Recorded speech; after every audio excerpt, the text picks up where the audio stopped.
Hello, folks. This is your host, Tammy Tuckey, and you are now listening to the Tiara Talk Show. We bring you rare interviews with the makers of Disney magic. Whether they be singers, actors, Imagineers, animators, they have all made their mark on the Disney name. Be sure to check out the show notes, other episodes, contests, our social media pages from Facebook to Twitter, and more on our official website at www.thetiaratalkshow.com. Did you know you could save up to $600 on a 5-night, 6-day Disney hotel room? This also includes a ticket and dining plan package for a family of 4 at select Disney Resort hotels from January 5th through March 7th, 2015. Contact the Tiara Talk Show's official travel agent, James from Destinations in Florida, for more details. Go to destinationsinflorida.com/tiara or call James directly at 855-434-9397. But hurry, this offer must be booked by December 29th, 2014. All guest opinions are theirs and theirs alone and do not represent the opinions of the Tiara Talk Show or the host. The Tiara Talk Show is not associated with the Disney Company. Thank you for tuning into this week's episode. And from all of us here at the Tiara Talk Show, have a hoop-de-doo day.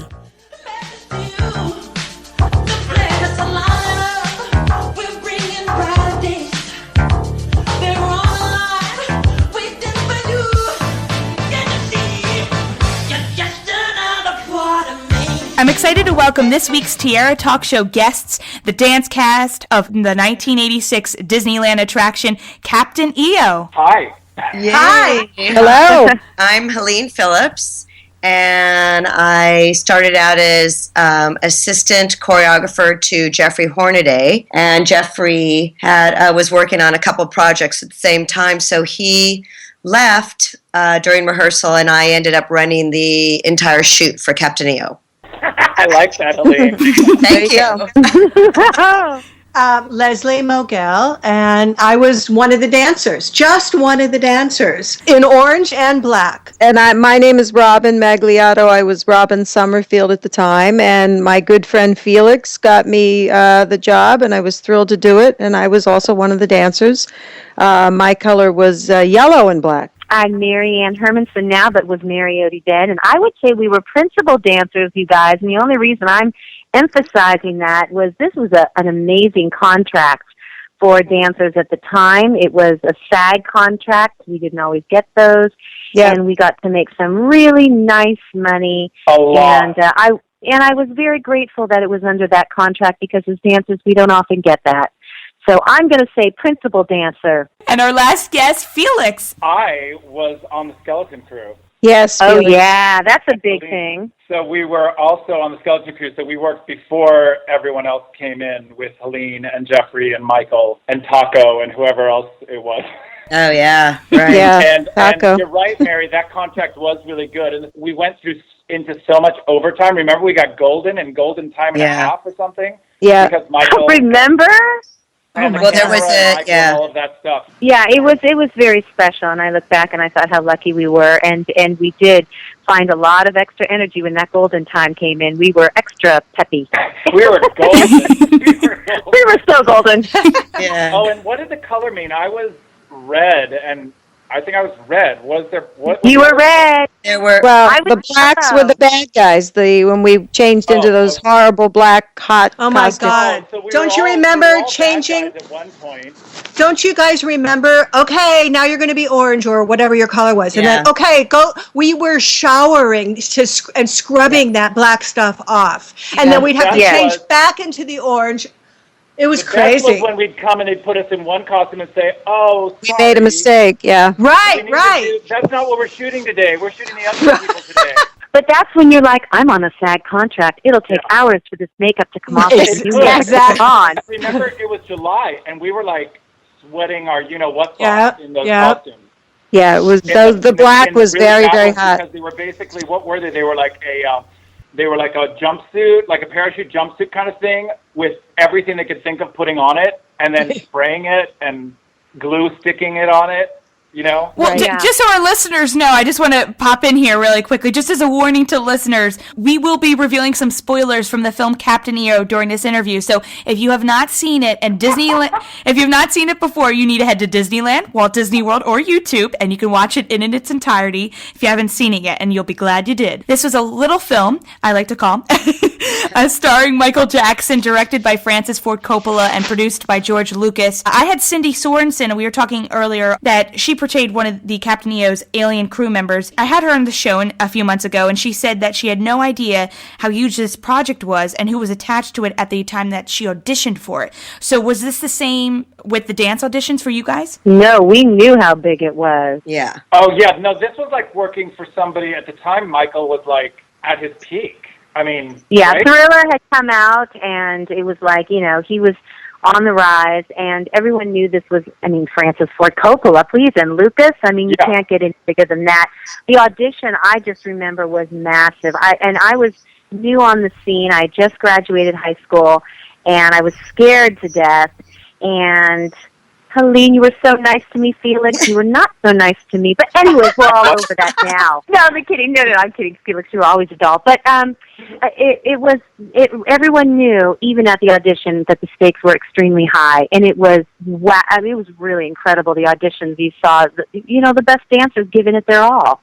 I just want to say I was lucky I didn't have to audition for that because I'd just come off of Chorus Line with Helene. And so I found out it was happening. Plus, I think had worked with Jeffrey and Jerry on In Crowd. Anyway, I found out it was happening, and I had to get in on it. And Robin and I came out to LA, and I remember bringing a tape of Robin's because Robin and I had just finished doing Fast Forward with Rick Atwell. Right. I really wanted to get Robin on it, and so I brought a videotape of Robin actually.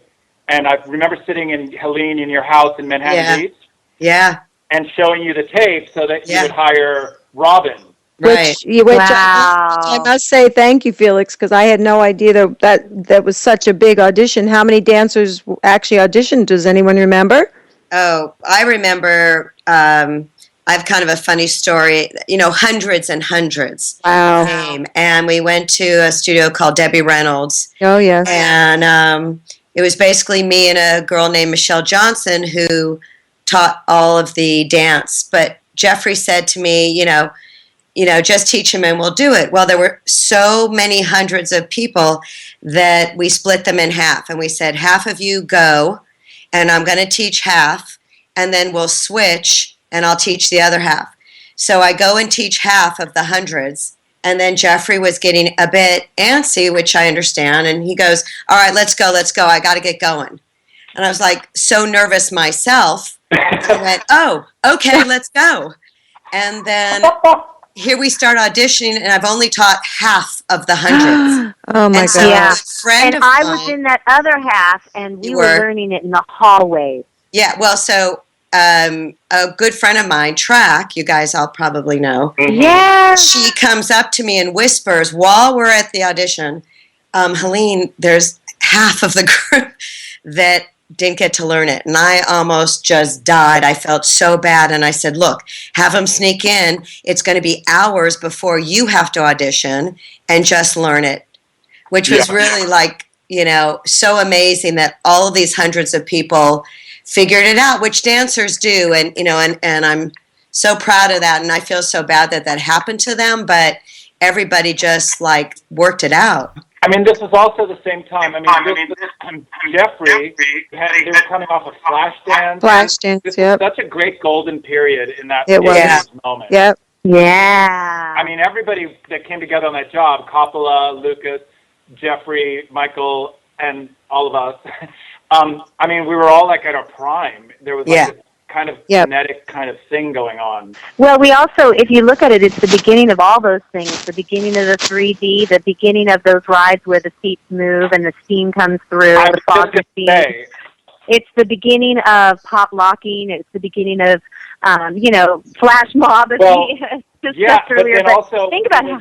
It was that turning point also, I think, in pop culture and technology. I mean, Madonna had just started, too, in like 83, 82. I mean, there was all this stuff really happening, and it was pre-internet, but it was also advanced. And, you know, I mean, It was really a tipping point. And once again, leave it to Michael Jackson to pull all those resources together. I mean, I think it's always interesting where he went so much cutting edge stuff. He just was that person that brought it all together, and it was amazing to be part of it. Do you guys remember how hot it was, the lights, and everyone kept saying because it was 3D, being shot 3D, it was so hot, and there were only I don't remember that.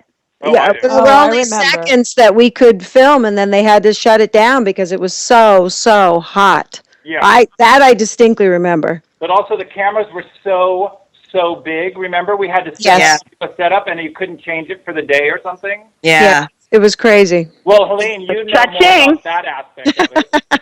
Yeah, I mean, basically, we couldn't get more than 2 different shots in one day. Because like Felix said, it would take half the day to set up such a large, the camera for 3D, because this is in the 80s. I mean, the camera was huge. Huge. Yeah. Huge. Yeah. Does anyone remember the day that Michael got cracked in the face with the whips? That's on video. That's actually posted on YouTube. And I was looking at it. I was like, oh, my goodness. Because it was an accident, of course. Of course. But that scene took forever. I don't remember. I have to say, I was rolling my eyes or something. My gosh, I remember the one horrific day because I was a newbie and I was a young dancer. I was trying so hard to be perfect at all times, right? When we were in these black outfits and they had this eyepiece that went over one of the eyes, which made it very difficult sometimes to see. And we were surrounding Michael with these big swords. They were all at his throat. Yes. And I remember there was a cut because I jabbed him in the throat. Yes, little old me. I'm like, I'm getting so fired right now. But I wasn't. And Michael was so nice about it. He looked at me, he's like, it's okay. I know, but there we were with pitchforks, like aiming it at his throat and stuff. It was the weirdest thing. Now, even though the film is under 20 minutes, the production values were huge. We were just talking about this, the big camera and everything. And I can only imagine that everyone wanted their best work to be seen. So how many months of dance rehearsal did you guys have? And were there any rehearsals with Michael offset? Helene, you'll know that, but those were the golden days when we used to get a lot of rehearsals. Yeah. A lot of rehearsal. No one was worried, and we had plenty of time. I can't remember how much, though. How long from the beginning and all that? Well, we started with just, Michelle, me, and Jeffrey and Michael, and that was, several weeks. And then the skeleton crew came for probably, I'd say, a few weeks, and then everybody... I think it was like a month. Yeah, I think you're right. I mean, all in all, it was somewhere in the 3 to 4 months. Wow. Yeah. For the entire thing to happen. I think the shoot was like around 5 weeks or something. Yeah. Yeah, I remember being extremely long. So. Remember our lanyards, you guys, to get on set? I still have mine. Yes, I still have my lanyard. Yeah. I wished I had gotten it autographed, but I didn't. But I do still have it. What do you still have, Robin? The lanyard that we needed to get on the set. I didn't save that. I have mine says, you didn't save yours? Mine says my life, except for that, I don't even know what it is. Oh, Felix, it had lieutenant on it. We were lieutenants. Oh. You don't remember that? How could you not have that piece? I don't know. It's got to be in a box somewhere. You know what I got? I had no shame because it was one of my big jobs in my life, and I was a young one, so I could do this. I went and bought one of those, when you end a scene or you begin a scene, those clapper things that are beginning. Now they're all digital, but the old-fashioned one, right? Yeah. And I have it signed by Michael and Ford Coppola and Lucas. Wow. Really? Nice. Good for you. Yeah. What was your initial reaction on the first day when walking around the set? Well, I was in awe of Michael. I mean, he was the consummate professional. When the cameras weren't rolling, he was very quiet and reserved. But boy, when that camera came on, he was just, he grew like to 10 feet tall. And I loved every minute of it. Remember when Streisand came on the set and was standing up there? Yes. Wow. And Fred Astaire. Yes, I did remember Fred Astaire. I'd die. I can't believe we didn't get a picture of Fred Astaire. Yeah, what were we thinking? I don't know. You know what? We were trying to be so cool, and none of us had iPhones. Exactly. We didn't know there was going to be Throwback Thursdays. If I'd only known. I mean, that we had a lot of makeup. I mean, you could see our faces, but we did have a lot of makeup on our faces, didn't we, guys? Yes. Oh, yeah. All those swirly Q things and In our hair, on our I have to arms. say, too, that the set was so large, it was a couple of studios. So we had one area that we had the big dance scene, and then where all of the spaceship was another one. And our scenes weren't on that one, but I certainly snuck in and made sure I saw that, because it was, you had to see it. It was so amazing. And that's one of the reasons why we had the lanyards, because it was so top secret. We had to sign a waiver that says we will not discuss this project, and you had to wear your lanyards because it was a heightened paparazzi time. I mean, it was really interesting. confidential. I can't imagine now. You know, that would have been, everything would have been leaked so bad now. I mean, Oh, God, yeah. oh God, can you imagine us? I would have been Facebooking and Instagramming. Well, we didn't. You guys, let's face it. We didn't have cell phones either. Okay. No, we had no cell phone. Were we allowed to bring our cameras on set? I don't know if we had.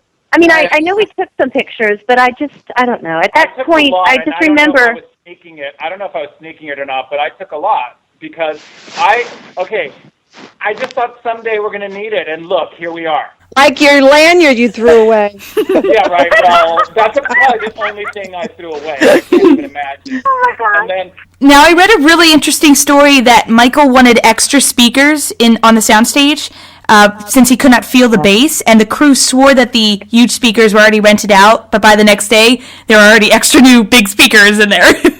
I remember that. Yeah, I have actually the scoop on that. We were on the set, and Michael would always take his two fingers, like his index and the middle finger, and he would tap my chest, saying, "I can't feel it. I can't feel the music. I need to feel the music," when he's talking about the bass. But as a dancer, you knew exactly what he was talking about. Yep.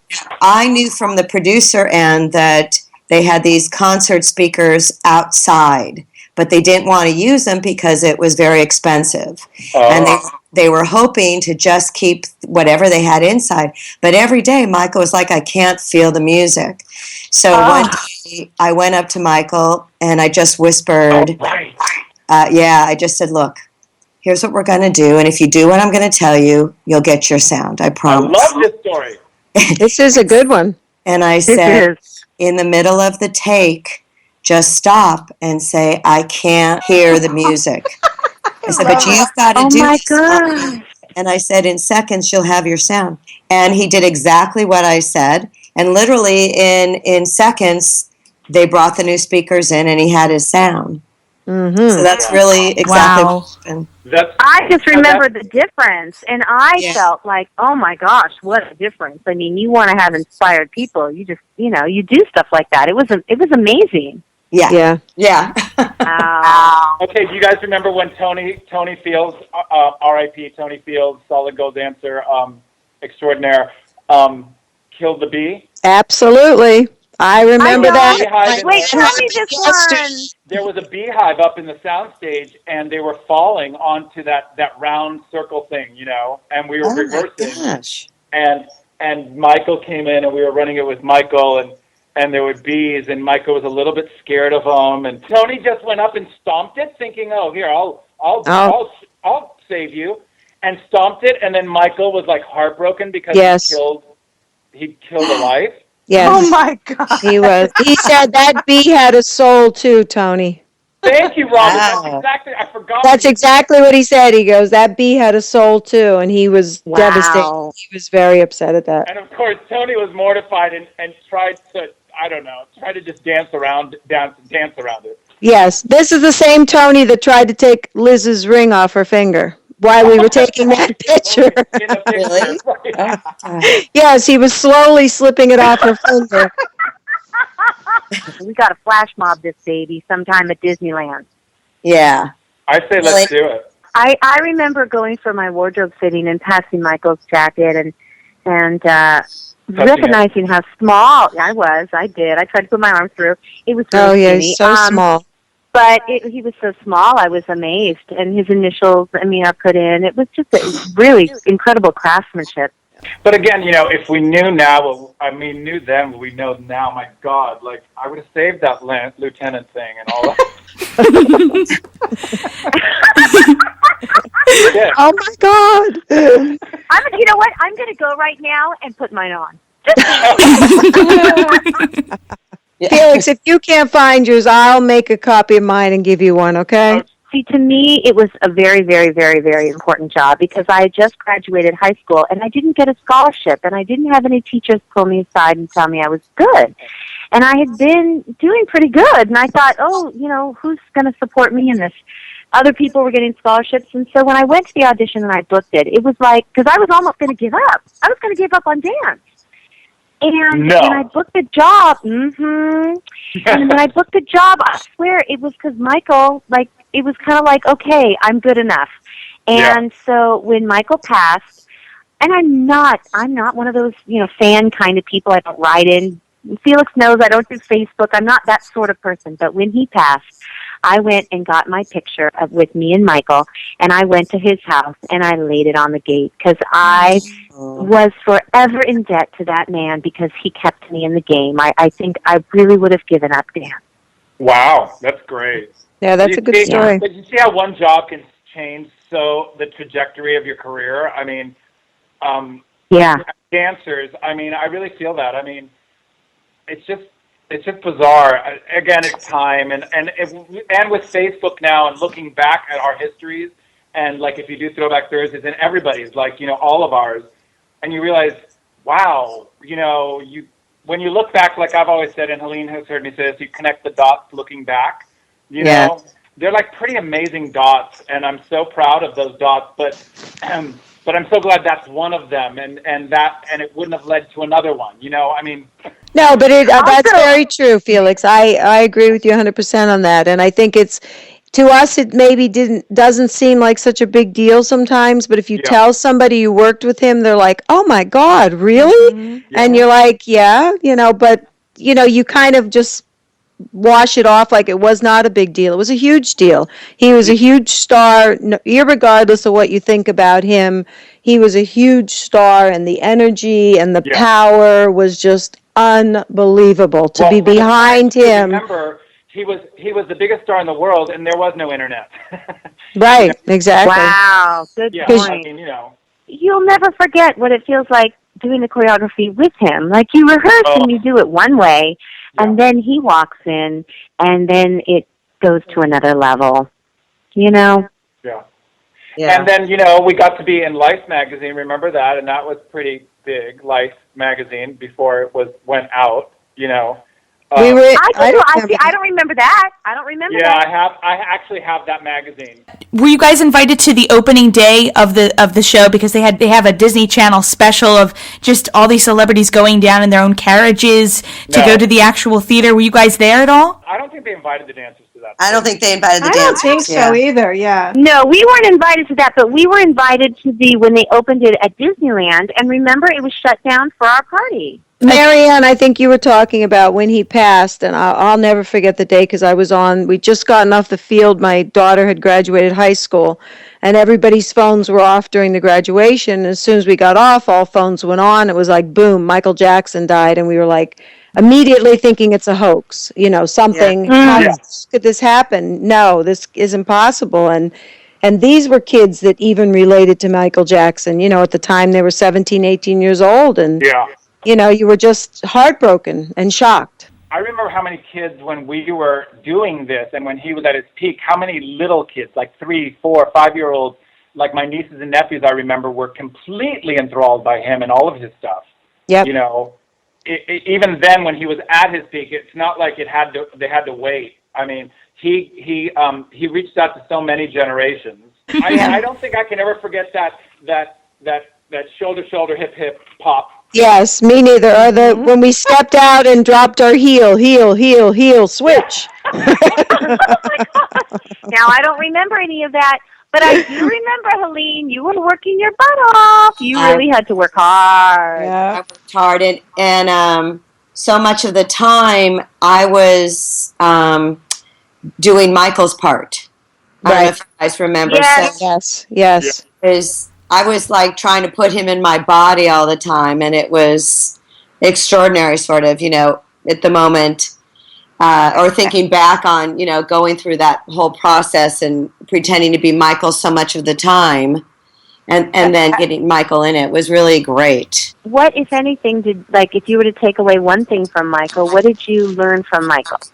100% being honest, I found him extraordinary. I actually found him to be the hardest worker of anyone that I had worked with, and I was fortunate to do, many jobs, so I've worked with everybody, and he just kept saying to me, let's do it again, and if he did something incorrect, he could be told. A lot of divas can't be corrected.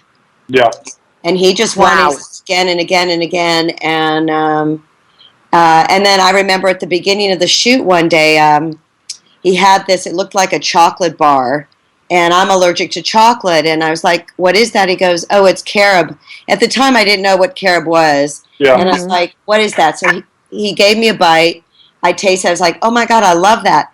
Well, every day from that tiny conversation, every single day, he had his chef find me on the set and bring me a carob bar. Oh, that's very nice. I love that. He was just I love that's a great story. nice guy and the hardest work I've ever met. Really amazing. Well, I love that you mentioned that too, because I as well as have worked with some greats, and I have to say, when it comes down to it, it's that meticulous attention to detail, and that diligence too. And we're dancers, please. We're not lazy. We put in the work and we put in the effort, but it really does. It's wonderful to see the greats and how they care about every detail. And they do care about their costumes. They do care about their makeup. They care about the lighting. They care about the sound.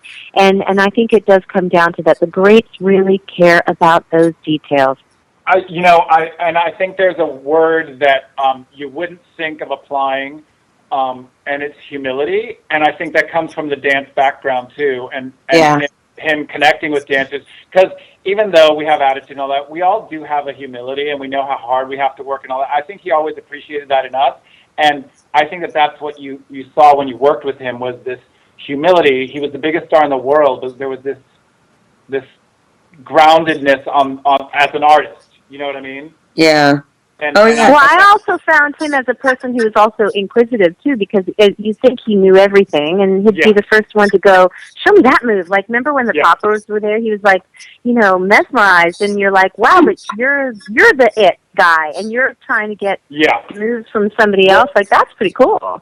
He was really he absorbed all that. He was like wanting to absorb it all. Did Coppola really listen to Michael and ask for advice on film shots and how things were going to go? I had a really great experience. I mean, I was told by several people before we started the shoot that, look out for Coppola. He's Italian. He's got a temper. Don't take it personal, Helene. Just let you know. And I was literally like, a nervous wreck. And then segue to, we began shooting and Coppola's there and he wouldn't stop pinching my cheeks and saying, let's go into his Zoetrope trailer and have a cappuccino. And at the time, he was preparing for a movie called Peggy Sue Got Married. Yeah. And he's like, read the script. What do you think? And then at one point in the shoot, he just came up to me. He's like, Helene, you know more about this than I do. So here's the mic. Why don't you call action and cut? Which... Oh my God. Yeah, that's cool. It really was an extraordinary group of dancers. It was the best of the best. And you guys as dancers were just put through it with the changes, like you said. And it literally was I think 3 hours every time they'd have to change costume and get into a costume. And you guys never complained. I mean, it was all in all just this amazing experience. Everybody was really wanting to be there. I have two little quick stories. When Jeffrey told us about them being in the sound studio, Helene, and I don't know if you were there. Yeah. And there was a piece of equipment that they didn't have, and something to sweeten something, I don't know. And Michael was like, and Jeffrey said something like, well, it's like $40,000. And Michael was like, is that a lot? That shows you how isolated Michael was his whole life. Yeah.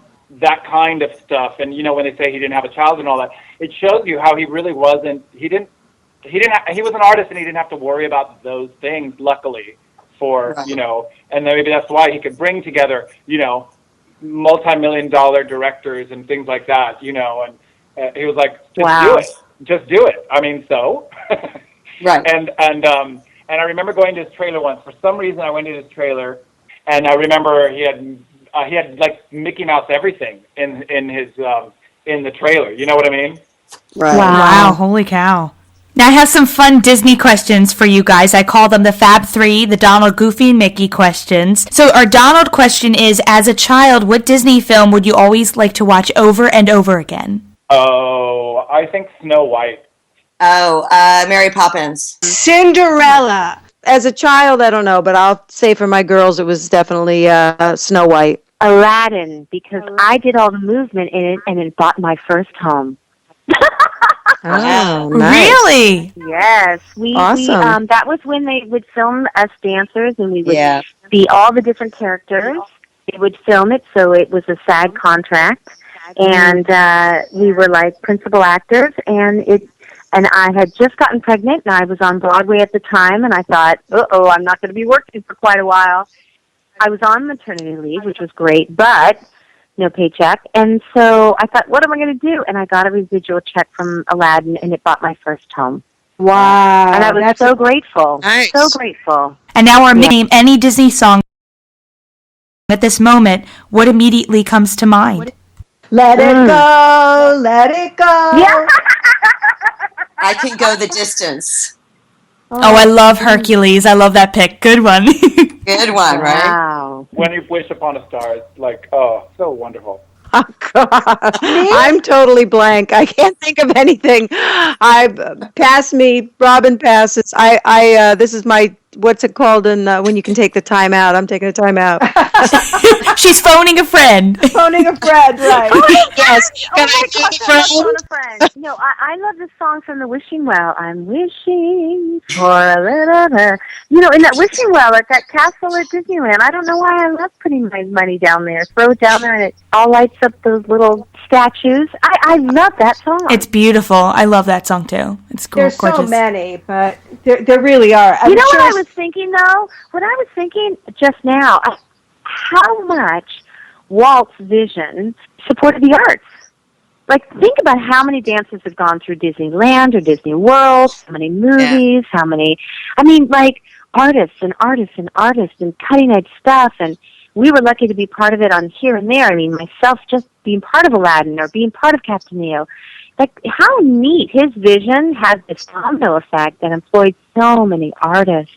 And our goofy question, what Disney character do you think would be your best friend if you met them in person? No. Oh, my. Probably Genie. I like Minnie Mouse. I'm gonna again go back to what my kids loved, which was Goofy. That would be their favorite, and I guess my favorite, because we would always look to find him, and that was what we bought for them. And I'll go with Goofy. Dumbo, my favorite. I cannot thank you guys enough for coming on the show and talking about Captain EO, and I can only hope that a flash mob does occur in Disneyland with We Are Here to Change the World. That would be amazing. Yeah, I agree. Just call me and let me know, because I want to know I want to learn the dance from you guys. If you wouldn't mind teaching it to me, I would be very excited. You're going to have to relearn that and teach it, because I have no idea what we did. I could do that. I have your back. Got to go to the videotape. Go to the videotape.